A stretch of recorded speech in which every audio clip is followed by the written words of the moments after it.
Udo Reffel, lors du colloque conclusif du laboratoire Laser, vous êtes intervenu sur l'Europe et les droits sociaux en disant que finalement, les promesses n'étaient pas au rendez-vous de ce qui était attendu.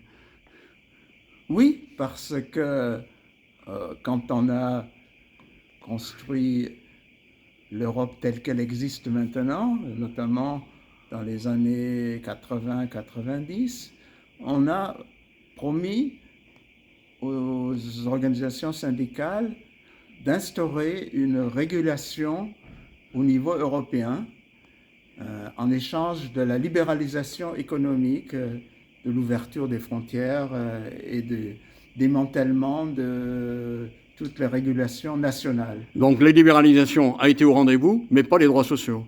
Et il y a une petite avancée, c'est-à-dire qu'on peut maintenant négocier des accords au niveau européen entre organisations syndicales et organisations patronales. Donc il y a ce qu'on appelle un système européen de négociation collective. Mais ce système existe seulement potentiellement, c'est-à-dire qu'il n'a pas produit des accords vraiment significatifs, sauf sur des sujets, comme je l'ai dit, des sujets soft, sur lesquels il n'y a pas trop de divergence. Mais sur les thèmes qui sont un peu conflictuels, la seule possibilité d'avancer une négociation, c'était sous la menace que la Commission traite ce sujet par une directive. Et cette menace a été très peu utilisée par la Commission européenne.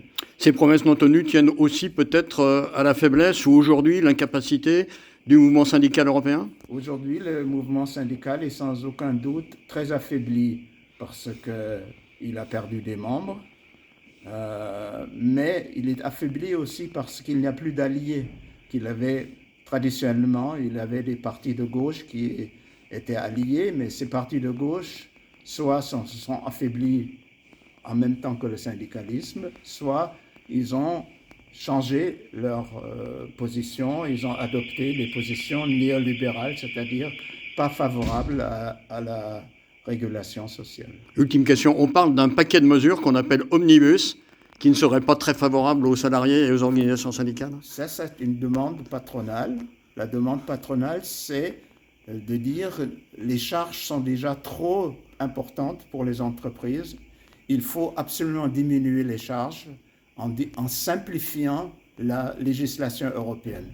Simplifier, bien entendu, veut dans la plupart des cas abolir la régulation européenne.